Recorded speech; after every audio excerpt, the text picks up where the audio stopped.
കുറച്ച് ഫ്രീസ് ആകുമ്പോൾ ഇങ്ങനെ ആക്കി തീർക്കാൻ വേണ്ടിയിട്ട് ഞാനൊരു റെമഡി ചെയ്യാറുണ്ട്. നമ്മുടെ ഫ്ലാക്സ് സീഡ് കൊണ്ട് ജെൽ ഉണ്ടാക്കിയിട്ട് ഹെയറിൽ അപ്ലൈ ചെയ്യും. അപ്പോൾ ഇതിൻ്റെ ഒരു കൺസിസ്റ്റൻസി റെഡി ആയില്ലെന്നുണ്ടെങ്കിൽ നമ്മുടെ ഹെയറിൽ അപ്ലൈ ചെയ്യാന്ന് പറയുന്നത് കുറച്ച് റിസ്ക്കി ആയിട്ടുള്ളൊരു ടാസ്ക് തന്നെയാണ് കേട്ടോ. ഇതെങ്ങനെ ഉണ്ടാക്കി സ്ട്രെയിൻ ചെയ്തെടുക്കുക എന്ന് പറയുന്നത് തന്നെ കുറച്ച് പാടാണ്. അത് നമുക്ക് ചിലപ്പം വെള്ളം കൂടി പോകും, ചിലപ്പോൾ കുറഞ്ഞു പോകും. ഇത് യൂസ് ചെയ്യാന്ന് പറയുന്നൊരു റിസ്കി ടാസ്ക് തന്നെയാണ്. അതായത് നമ്മളുടെ ഹെയറിൽ നമ്മൾ ഉണ്ടാക്കുന്നത് പകുതിയും താഴോട്ട് പോവുക ചെയ്യട്ടോ. ആ ഹെയറിൽ ഇരിക്കുക എന്ന് പറയുന്നത് കുറച്ച് പെടാപ്പാട് പെടുന്ന കാര്യമാണ്. ഈ രീതിയിൽ ഒഴുകി പോകും. ഇത് തറയിൽ വീണിട്ട് ഞാൻ പലപ്പോഴും താഴെ വീഴാനൊക്കെ പോയിട്ടുണ്ട്. പക്ഷേ ഇത് എനിക്കൊരു റിസ്കി ടാസ്ക്കാണ്. അപ്പോൾ ഇങ്ങനെ ഉരുണ്ട് വീഴാനും പോയിട്ടുണ്ട്. അപ്പോൾ ഇങ്ങനെ ഫ്രീസായി കഴിയുമ്പോൾ എന്താ ചെയ്യുക, നമുക്ക് ഒരു റെമഡി അല്ലേ, നമുക്കൊരു ടിപ്സ് വേണമല്ലോ. അപ്പോൾ ഞാൻ കണ്ടുപിടിച്ച ഒരു അടിപൊളി റെമഡിയാണ് നമ്മുടെ ആൽസ് ഗുഡ്നെസ്സിൻ്റെ ഫ്ലാക്സ് സീഡ് ജെല്ല്. ഇതിൻ്റെ കൺസിസ്റ്റൻസി എന്ന് പറയുന്നത് അടിപൊളിയാണ് കേട്ടോ. ഇത് നമ്മളുടെ ഹെയറിൻ്റെ ഗ്രോത്ത് പ്രൊമോട്ട് ചെയ്യാനായിട്ടും ഡീപ്ലി ഹൈഡ്രേറ്റ് ചെയ്യാനായിട്ടൊക്കെ സഹായിക്കുന്നുണ്ട്.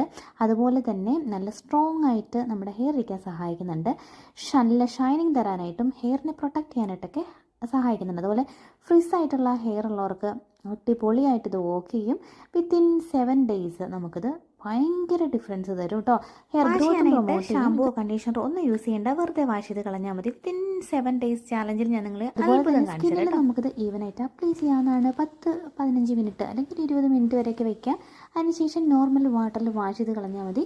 നമ്മുടെ സ്കിന്ന് നല്ലപോലെ ഹൈഡ്രേറ്റ് ആവാനായിട്ട് ഇത് സഹായിക്കും. പൊളി റെമഡിയാണ്. അപ്പോൾ ഞാനിവിടെ ഒരു 7 days ചാലഞ്ച് ചെയ്യുകയാണ്. ഇത് സെക്കൻഡ് ഡേ ആണ്. ഫസ്റ്റ് ഞാൻ ചെയ്യുന്നത് വെച്ചാൽ നമ്മൾ നല്ല കോമ്പ് ഉപയോഗിച്ചിട്ട് നമ്മളെ ചെടിയൊക്കെ നന്നായിട്ട് മാറ്റിയെടുക്കുക എന്നുള്ളതാണ്. അതിനുശേഷം നമ്മളുടെ ആൽസ് ഗുഡ്നെസ്സിൻ്റെ ഫ്ലാക്സ് സീഡ് ജെൽ എടുത്തിട്ട് ഇതുപോലെ നമ്മുടെ സ്കാൽപ്പിലും അതുപോലെ തന്നെ ഹെയർ ടിപ്പ് ടു റൂട്ട് നന്നായിട്ട് അപ്ലൈ ചെയ്തിട്ട് ഒരു 35-40 മിനിറ്റ് വരെ വയ്ക്കും. മിനിമം 30 മിനിറ്റ് വയ്ക്കണേ. ഞാൻ 35-40 മിനിറ്റ് വയ്ക്കാറുണ്ട്.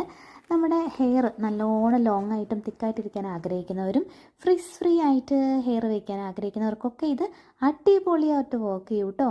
ഹെയർ ജെല്ലാണ്. അതുപോലെ തന്നെ ഹെയറിലും നമ്മുടെ അതേപോലെ തന്നെ നമ്മുടെ ഫേസിലും ബോഡിയിലൊക്കെ ഇത് അപ്ലൈ ചെയ്യാം കേട്ടോ.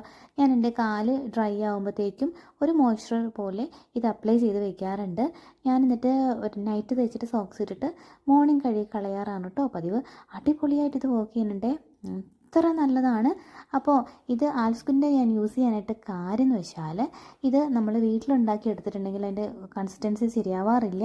ഭയങ്കരമായിട്ട് എനിക്കത് നമ്മൾ ഉണ്ടാക്കുന്ന പകുതി ഞാൻ ആദ്യം പറഞ്ഞല്ലോ, പകുതി മുക്കാലും താഴെ പോകാറ്. പക്ഷേ ഇത് നമ്മുടെ ഒഴുകി അങ്ങനെ ഹെയർന്ന് പോകില്ല.